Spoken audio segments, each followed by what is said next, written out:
The 2007-2008 Kings season was an interesting one. I think you could safely call it decent in light of all the injuries, trades, and obstacles the team endured. It was the first season for Coach Reggie Theus. League-wide, seemed to get a lot of respect for the job he did. Had some issues along the way, as he always says, put some fires out. We're going to go through the roster a bit and then talk about the performance of some of these guys and what they might be looking to do in the season ahead or in their career ahead. We'll start with the starting five. Beno Udrih came in late October as an emergency pickup for Mike Bibby, who got hurt. Did a very nice job, had a good season, showed a lot of people around the league that he's a very good point guard with a promising future. Fourth-year shooting guard Kevin Martin was a starter once again, first season playing after signing a new contract. He signed a 5-year extension for $55 million approximately last summer, and showed the team, I think, once again why he earned that contract. Had a very good year, increased his scoring by more than 3 points a game. Everybody knows this guy can score, and he's still working on his defense and becoming a leader. Small forward Ron Artest, another good year for Ron on the court. He put up good numbers.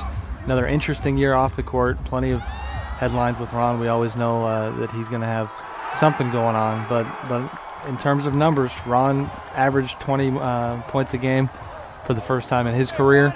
The defense, I think he would agree, went back to Artest type of levels. Played good D this year and was in the top rankings for steals per game.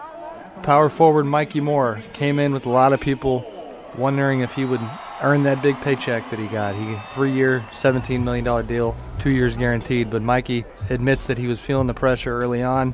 Didn't play very well early in the season. As time went on, earned a lot of respect for the way that he was not only a leader in the locker room and on the floor, but he can finish like nobody in the league. Center Brad Miller, the Comeback Player of the Year award doesn't exist anymore, but if it did, Brad would be the runaway winner. He had by far his worst season of his career last year. Came back in this season with a new attitude, a new objective to remind people that he can still play the game. Swingman John Salmons had a very good year when he was starting, struggled off the bench, which is kind of the story of his season.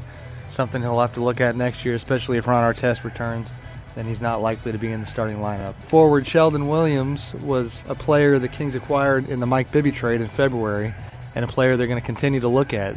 Point guard Anthony Johnson was another player the Kings acquired in the Mike Bibby trade. Had some nice games, especially that game at Golden State, 13 points, 13 assists. Rookie center Spencer Hawes, number 10 draft pick in the draft last June, had a very slow start to his year, didn't get a lot of playing time. As the season wore on, Reggie Theus went to him more, and especially in the end when the Kings were out of the playoffs.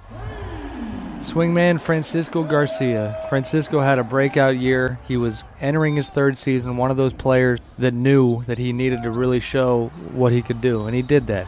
Guard Quincy Dubey had a tough year. Quincy, last year's draft pick, is going to have an important summer. His time was intermittent. His production was off and on. He didn't, continues to be known as a guy who can score the ball. It'll be an interesting summer for the Kings. Reggie Theus and his staff will be preparing for season number 2. Reggie signed a 3-year contract last summer with 2 years guaranteed, so by default he's going to enter his season on the hot seat. We'll see how it goes, and stay tuned.